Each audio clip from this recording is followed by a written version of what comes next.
August 1944, Normandy, France. The Allied push across Europe is slowing down, but not because of German bullets. It's slowing down because of an enemy no one saw coming. The supply lines can't keep up. While General Patton's Third Army races across the French countryside at 30 miles per day, his tanks are running out of fuel 100 miles behind the front lines. Ammunition sits in warehouses, while soldiers at the front have to limit their bullets. Food goes bad in trucks stuck in traffic jams that stretch for 10 miles. This is the story of why Maple Leaf Up became the phrase every Allied commander wanted to hear coming over their radio, and how a small group of Canadians solved a problem that was slowing down the Allied advance faster than any German counterattack. The numbers tell a story of disaster. By late summer 1944, American supply trucks are only delivering 60% of what forward units actually need. British transport groups are running 12 hours late, on average, because of traffic jams at every major crossroad. The British 21st Army Group has to limit artillery shells to just 25 rounds per gun per day, which is half of what they need to fight well. Patton's tanks sit quiet, not because they're damaged, but because they have no gas. One American quartermaster writes in his report that his warehouse has 3 million meals sitting in trucks. But he can't unload them because yesterday's trucks are still being emptied and tomorrow's trucks are already arriving. The system is choking on its own success. Into this chaos walks Lieutenant Colonel William J. Murphy, though everyone calls him Bill. He's 34 years old, born and raised in rural Manitoba. And before the war, he managed grain storage logistics for Canadian Pacific Railway. Murphy commands the 1st Canadian Army Service Corps Transport Company, which sounds impressive until you realize that British High Command views his unit as colonials playing at war. The British officers went to Sandhurst. The American officers went to West Point. Murphy went to work at a grain storage building when he was 16. His uniform doesn't fit quite right. His accent marks him as a prairie farmer's son. When he speaks at planning meetings, the career military men exchange glances that say everything about what they think of his opinions. But Murphy has an advantage that none of them see. He doesn't think like a soldier. He thinks like a railroad manager who spent 15 years figuring out how to move grain across Canada faster than anyone thought possible. While the military men see supply transport as a question of moving trucks from point A to point B, Murphy sees it as a problem of flow, timing, and decision-making power. He's been watching the disaster unfold, and he's been taking notes. The standard military methods are failing badly. The Red Ball Express, America's massive trucking operation, moves 500 tons of supplies every single day, which sounds impressive until you learn that it takes 23,000 people to do it and burns through 300,000 gallons of fuel in the process. The efficiency is terrible. American trucks travel in massive groups of more than 100 vehicles, bumper to bumper, following a single route. When one truck breaks down, the entire group stops. Everyone waits while mechanics fix the problem. A single flat tire can delay 100 trucks for an hour. A broken bridge can strand an entire group for a day. British supply routes follow strict schedules written by staff officers in comfortable headquarters 50 miles behind the lines. These schedules assume that roads will be clear, that bridges will be intact, that weather will cooperate, and that combat won't interfere with unloading times. Reality ignores all these assumptions. Supplies arrive at empty warehouses, while desperate units 20 miles away wait for ammunition that never comes. The system is designed for a war that exists on paper, not the messy, chaotic war actually happening in the mud and blood of France. Murphy watches this disaster and sees something the experts miss. His Canadian groups are smaller, operating with fewer resources in older trucks, but they're arriving 40% faster than comparable British units. No one notices because everyone assumes the Canadians are just lucky or that their shorter routes explain the difference. Murphy knows better. His groups are faster because they're different in ways the officers don't understand. In August, during a planning meeting in a taken, over French schoolhouse, Murphy makes his suggestion. Break the large groups into small independent groups of 8 trucks. Give each group a junior officer with power to choose his own route and make decisions in real time. Space the vehicles out so one breakdown doesn't stop everyone. The moment the words leave his mouth, he knows he's made a mistake. The British brigadier at the head of the table doesn't even look up from his map. Convoy discipline has governed military transport since Caesar's armies, the brigadier says, his voice dripping with the look-down attitude that expensive British schools teach so well. We're not going to abandon 2,000 years of proven method for railway station thinking, Colonel. The other officers nod. The Americans look uncomfortable, but say nothing. Murphy sits down, his face burning, but his mind is already working. Because Murphy has noticed something else. The strict method that the brigadier defends so confidently is killing men. While experts argue about proper convoy procedure, soldiers at the front are dying because ammunition arrives 3 days late. Tanks sit useless because fuel trucks are stuck in traffic behind supply trucks that refuse to break formation. The proven method is proving one thing very clearly. It doesn't work anymore. The war has changed, but the thinking hasn't. Murphy closes his notebook and makes a decision. If the officers won't listen to new ideas, he'll just have to prove them wrong. He has 50 old trucks, a company of mechanics who trust him, and a theory about how to move supplies faster than anyone thinks possible. What he doesn't have is permission. But Murphy spent 15 years learning that sometimes you ask for forgiveness instead of permission. The Canadians are about to start moving, and they're not going to ask anyone's approval first. That same week, Murphy starts building his system in secret, working after official duties, and using principles he learned managing railway schedules across the Canadian prairies. Instead of the massive 100-truck groups that clog every road in France, he organizes his Canadian trucks into what he calls packets. Each packet contains exactly 8 vehicles, 6 cargo trucks loaded with supplies, 1 maintenance vehicle carrying spare parts and tools, and 1 command vehicle with a junior officer and a wireless radio operator. The idea is simple but revolutionary. Each packet operates semi-independently. The junior officer in charge doesn't follow a predetermined route written by some staff officer in a headquarters building. He has power to make real-time decisions to choose alternate roads when the main route is jammed to keep moving, when standard groups would stop and wait for orders. The technical details matter tremendously, and Murphy obsesses over every measurement. Each packet carries exactly 24 tons of cargo distributed evenly across the 6 transport trucks. The trucks travel at steady speeds of 18 to 22 mph, which is faster than the American standard of 15 mph, but slow enough to maintain control on damaged roads. Here's the critical difference that Murphy learned from watching trains. His packets maintain 200 yards of spacing between each vehicle. Not bumper to bumper like American groups, but spread out with enough distance that if one truck hits a pothole or blows a tire, the vehicles behind can simply drive around it without the entire group grinding to a halt.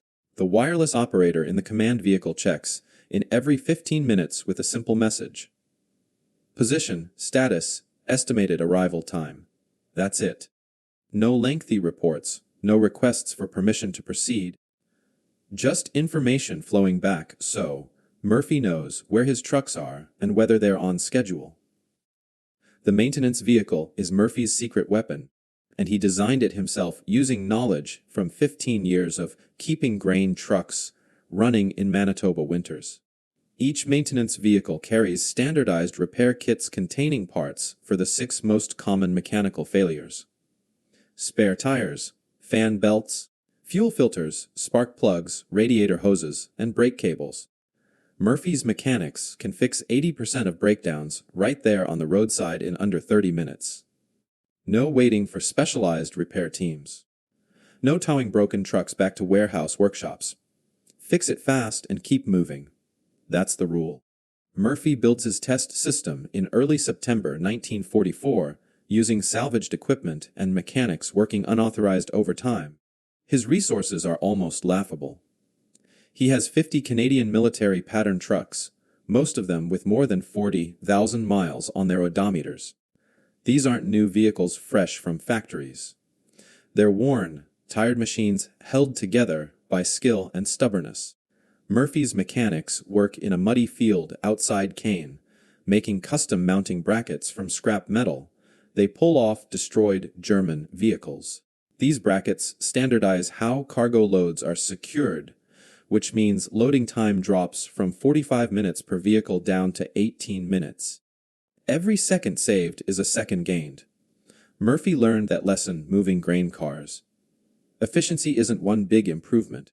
It's 100 small ones added together. The first unauthorized test happens on September 12, 1944. And Murphy knows his career depends on it working. He sends out 3 packets, 24 trucks total, carrying artillery ammunition, to the 2nd Canadian Infantry Division, near the Scheldt Estuary. It's a 180-mile run through territory that was a battlefield just weeks ago. Roads are damaged. Bridges are unstable. German stragglers still hide in the countryside. Murphy bypasses the official route through Caen, which is a congested nightmare where American, British, and Canadian traffic fights for space on roads designed for French farm wagons. Instead, he sends his 3 packets on 3 different secondary roads. Each officer receives the same instruction. Use your judgment. If a route looks bad, find another one. If you see a problem, solve it. Don't wait for permission. Just get the ammunition there. Murphy doesn't sleep that night. He sits in his command tent with a map and a radio tracking check-ins every 15 minutes. The packets report in like clockwork. Maple Leaf up 1. Passing through Bayeux. Road conditions good. Maple Leaf up 2 detouring around damaged bridge at Tilly-sur-Sills. Adding 15 minutes. Maple Leaf up 3. Encountering American convoy near Caen, taking parallel farm road to bypass. The wireless reports are brief, calm, professional. Murphy stares at his map and does the math in his head, calculating speeds and arrival times, second, guessing every decision. The results exceed even Murphy's hopes. All 3 packets arrive at the 2nd Division's ammunition warehouse within 90 minutes of each other. The average journey time is 6 hours and 20 minutes. Murphy checks with the American Transportation Office. Comparable American groups on the main route through Caen are taking 11 to 13 hours for similar distances. His packets just moved ammunition twice as fast using older trucks on worse roads. When Murphy's trucks roll into the warehouse, the Canadian quartermaster there gets on the radio with confusion in his voice. Maple Leaf up. I thought you fellows weren't due until tomorrow morning. We haven't even cleared space for unloading yet. Murphy finds his key supporter, completely by accident. Brigadier James Frederick, Lister commands an artillery brigade that depends on steady ammunition supply, like a heart depends on blood. Lister is a practical man who cares about results, not procedures. When he hears that Murphy's unauthorized convoy delivered his ammunition a day early, he radios Murphy directly and asks one question. Can you do that again? Murphy says yes. Lister requests Murphy's packets exclusively for his brigade's resupply operations. When a British logistics officer objects to these irregular procedures and threatens to report Murphy for breaking protocol, Lister's response is ice cold and perfect. The irregular procedures deliver my ammunition on time. Your regular procedures deliver excuses and empty promises. I'll take the ammunition. Through September and October, Murphy expands his system quietly, packet by packet, proving the idea works every single day. By November 1st, the 1st Canadian Army Service Corps operates 200 trucks organized into 25 independent packets. The measurable successes become impossible to ignore. Canadian packets achieve 92% on-time delivery compared to 61% for British units and 58% for American Red Ball Express groups running the same general roads. Fuel consumption per ton-mile delivered is 37% lower than American operations. Murphy's mechanics fix breakdowns so fast that his vehicle availability rate is 96%, which means almost every truck is running almost all the time. The transition from doubt to desperate adoption happens in late October when Montgomery's 21st Army Group bogs down in brutal fighting around the Scheldt. British supplies can't keep pace with ammunition consumption. Guns fall silent, not because gunners are dead, but because shells don't arrive. On October 24th, Murphy's packets deliver 80-40 tons to British units in 48 hours. British transport officers had estimated that task would require 96 hours minimum. The math is undeniable. Now, Murphy's system is twice as fast and uses half the fuel. By November, British and American units start requesting Canadian truckers by name, asking specifically for the groups that actually show up when promised. The phrase Maple Leaf Up enters Allied radio protocol as Canadian packet leaders announce their call signs. Soon, radio operators all along the supply routes from Normandy to the front lines recognize that phrase as meaning fast convoy. Give them priority. Let them through. When you hear Maple Leaf Up on the radio, it means the Canadians are moving, and that means supplies will arrive on time. Finally, the statistics tell the complete story of transformation, and Murphy keeps careful records because he knows numbers convince doubters better than stories. Before the Maple Leaf Up system in July and August 1944, Canadian transport units achieved a 67% on-time delivery rate, which meant 1 out of every 3 shipments arrived late. Average delivery time from Normandy beaches to frontline units took 14 hours and 12 minutes. Vehicle breakdown rate hit 18% per trip, meaning almost 1 in 5 trucks suffered mechanical failure. Cargo damaged in transit measured 8.7% because rough handling and multiple transfers broke containers and spoiled supplies. Fuel consumption ran at 2.88 gallons per ton-mile, which sounds technical, but means the trucks burned enormous amounts of gas just moving supplies around. After Murphy's system gets fully put in place between November 1944 and March 1945, the numbers transform completely. On-time delivery jumps to 94%. Average delivery time for comparable routes drops to 7 hours and 6 minutes, cutting travel time in half. Vehicle breakdown rate drops to 4% per trip, and most of those breakdowns get fixed roadside in under 30 minutes. Cargo damage falls to 1.9%, because packets handle loads more carefully and transfer them less frequently. Fuel consumption drops to 1.76 gallons per ton-mile, saving thousands of gallons every single day.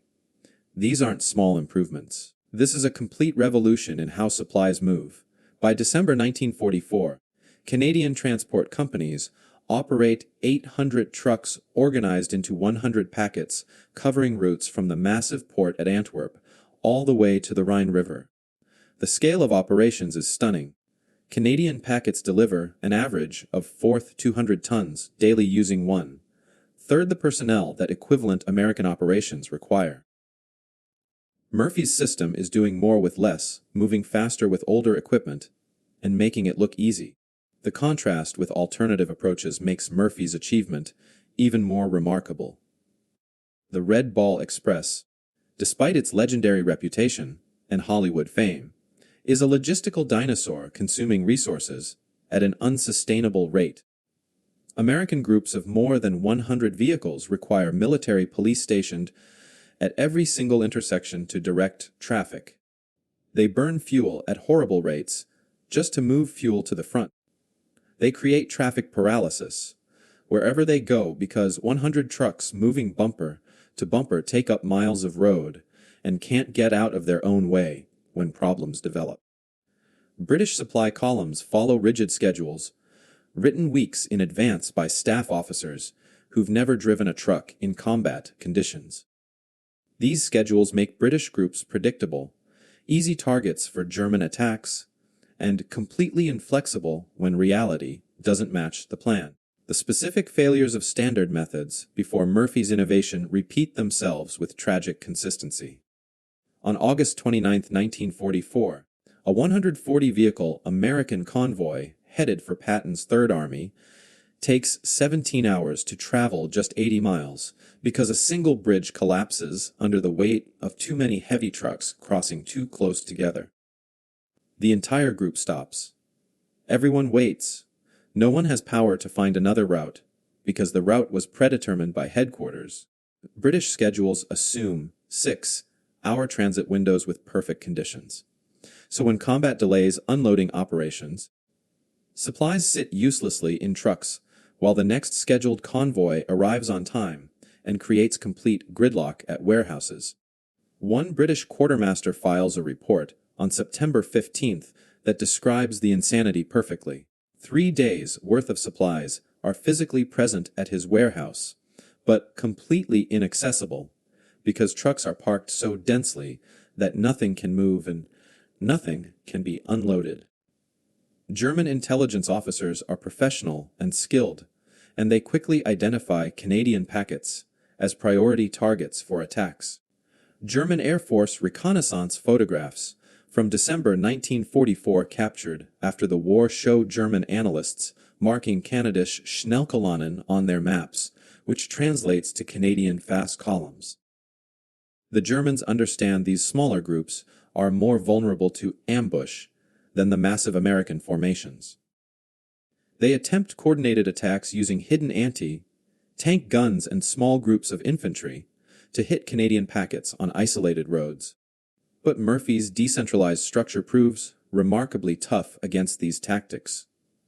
When a packet encounters enemy fire, the lead officer doesn't radio back to headquarters and wait for instructions. He makes an immediate decision. Fight through, back up, and find another route or call for help if needed. Meanwhile, other packets traveling parallel routes automatically adjust their paths based on wireless reports. The system adapts faster than the Germans can react. Captured German after-action reports express genuine frustration at the unmöglich. The impossible Canadians, who appear to navigate by instinct rather than following predictable orders. One German intelligence summary complains that Canadian groups seem to know where ambushes are waiting before the ambushes happen, when the real answer is simpler. Murphy's officers have freedom to avoid anything that looks dangerous. Specific examples show how Murphy's system impacts the wider war in real, measurable ways. During the Battle of the Rhineland between February and March 1945, Canadian packets kept supplying the 2nd Canadian Corps by delivering 900 tons daily across the devastated Reichswald forest, despite continuous German artillery fire hitting the main roads.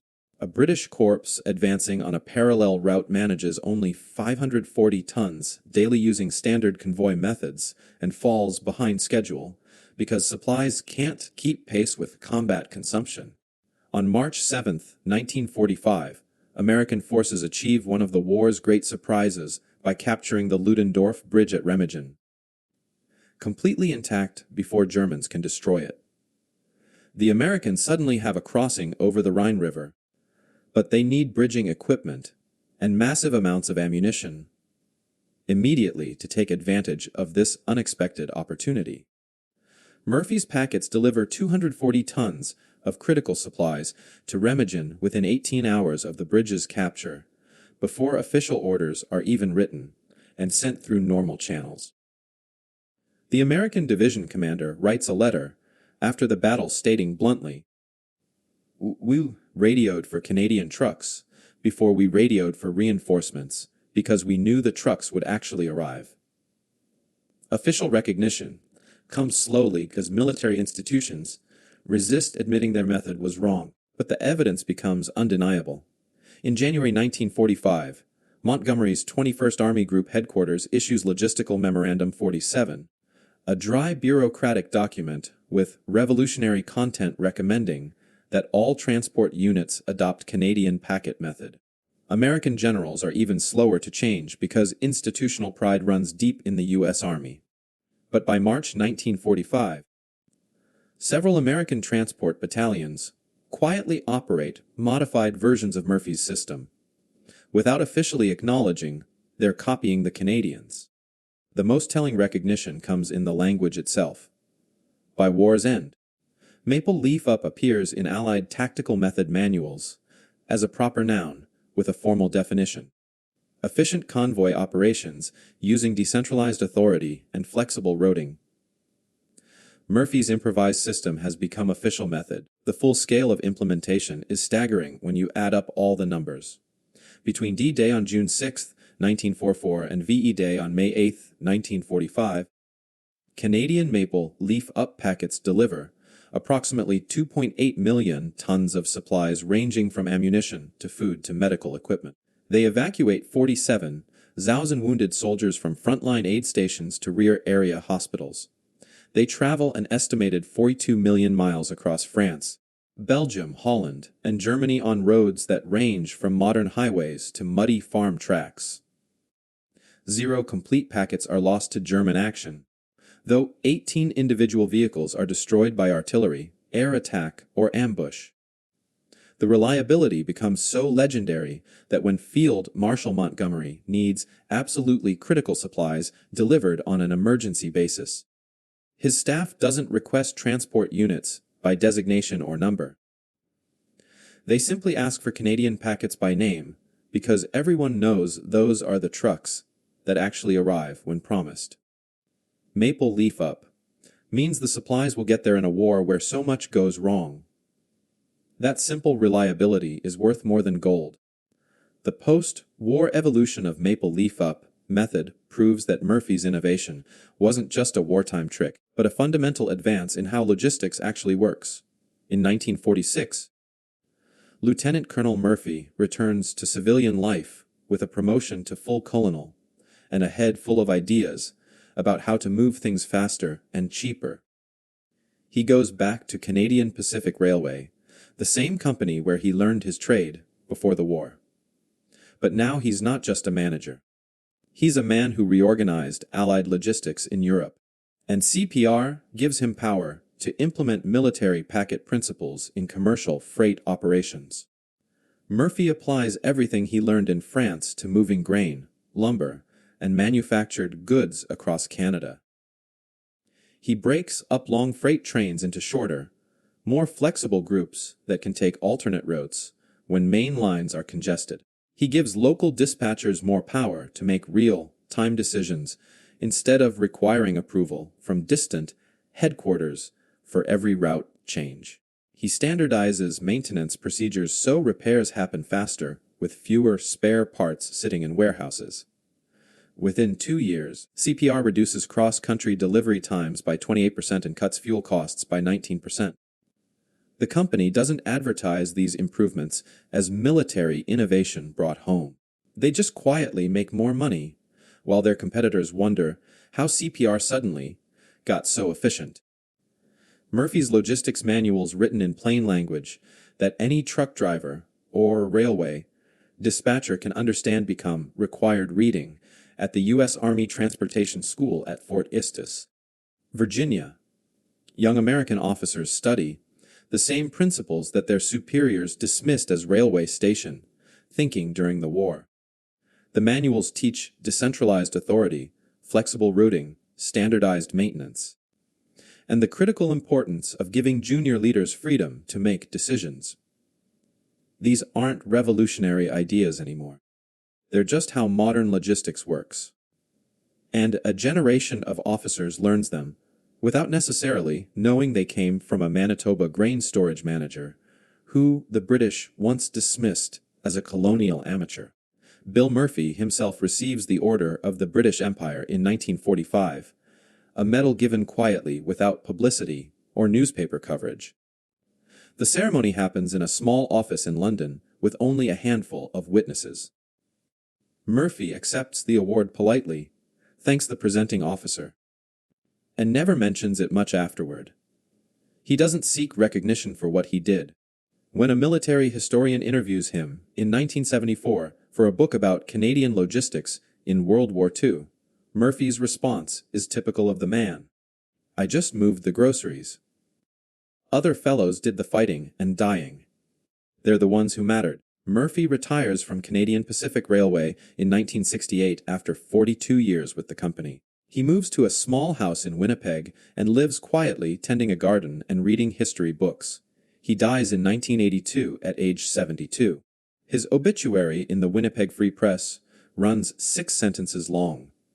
It mentions his railway career and his military service, but doesn't explain what Maple Leaf Up means or how his innovation changed modern logistics.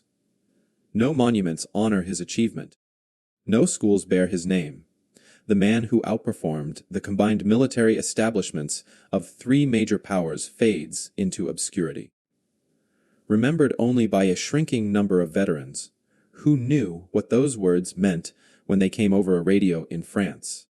But Murphy's ideas live on in ways he never imagined. Modern military logistics, from American operations in Iraq and Afghanistan to NATO exercises across Europe, use direct descendants of Murphy's decentralized packet system. The U.S. Army's current convoy operations method, written and rewritten over decades, establishes principles Murphy pioneered in 1944. Small independent units instead of massive groups, flexible routing authority at the lowest practical level, standardized maintenance procedures that enable roadside repairs, and real-time communication to coordinate movement without requiring constant approval from higher headquarters. The language has changed and the technology has improved, but the fundamental ideas are Murphy's. When a young American lieutenant in Iraq in 2007 leads a convoy of 8 vehicles, maintains spacing between trucks, and has authority to change routes when his planned path looks dangerous, he's executing Murphy's method whether he knows it or not. Commercial trucking has adopted Murphy's method even more completely than the military. Modern freight operations with GPS tracking, computerized route optimization, and independent decision-making authority are basically Murphy's 1944 system, amplified by 70 years of technology. When a truck driver for a major shipping company gets a route assignment, but has freedom to take alternates if traffic is bad, that's Murphy's flexible routing. When freight companies maintain standardized repair kits in their trucks to fix common problems without towing vehicles back to shops, that's Murphy's maintenance philosophy. When dispatchers track shipments in real time and coordinate multiple vehicles independently rather than in rigid groups, that's Murphy's packet system with satellites and computers. The entire modern logistics industry runs on principles a railway dispatcher from Manitoba developed to move ammunition through war-torn France. The broader conclusions about innovation and adaptation extend far beyond logistics and military operations. Murphy succeeded, not by having more resources than his competitors, but by questioning fundamental assumptions about how resources should be organized. Everyone else looked at the logistics crisis in 1944 and asked how to make the existing system work better. Murphy asked whether the existing system made sense at all. While American and British commanders scaled up standard methods, building bigger groups with more vehicles and more people, Murphy scaled down and decentralized. He recognized that efficiency often lies not in doing more of what already fails, but in restructuring systems to eliminate root causes of failure. This is the hardest kind of innovation, because it requires admitting that accepted wisdom might be completely wrong. The modern challenge is recognizing when we're trapped in our own 100-truck convoy thinking. Those moments when we solve problems by adding complexity instead of questioning underlying structures. Every organization, every institution, every system has its version of the massive convoy. The established way of doing things that everyone agrees must be correct, because that's how it's always been done. Murphy's lesson is that sometimes the most transformative innovation comes from someone asking the dangerous question, does it actually have to work this way? The answer is often no. But discovering that answer requires the courage to test unconventional ideas when experts insist you're wrong. Murphy won the logistics war, not through technological superiority or superior resources. He won through organizational intelligence, through understanding that giving junior officers power to make decisions was more valuable than maintaining command hierarchy. He won by trusting the judgment of lieutenants and sergeants closer to actual conditions rather than requiring them to follow plans written by staff officers 50 miles behind the lines. This was a revolutionary act in 1944, and it remains revolutionary today in any organization where decision-making power concentrates at the top and people on the ground must wait for permission to solve obvious problems. The enduring lesson of Maple Leaf Up is this: the most transformative innovations often come not from experts at the center, but from outsiders on the edges who see systems clearly, precisely, because they weren't trained to accept their limitations. A grain storage manager from Manitoba, armed with common sense and prairie practicality, outperformed military establishments that had been perfecting logistics for centuries. He did it not through heroics or dramatic breakthroughs, but through the revolutionary act of asking whether conventional wisdom actually made sense. When the radio came alive with those words, "Maple Leaf Up," it meant more than Canadians on the move. It meant someone had decided that efficiency mattered more than tradition, that results beat protocol, and that the right answer might come from the most unexpected source. Sometimes the best solution to a complex problem is elegantly simple. Smaller groups, smarter people, freedom to adapt. The Canadians proved it 80 years ago on the roads of France. We're still learning the lesson today.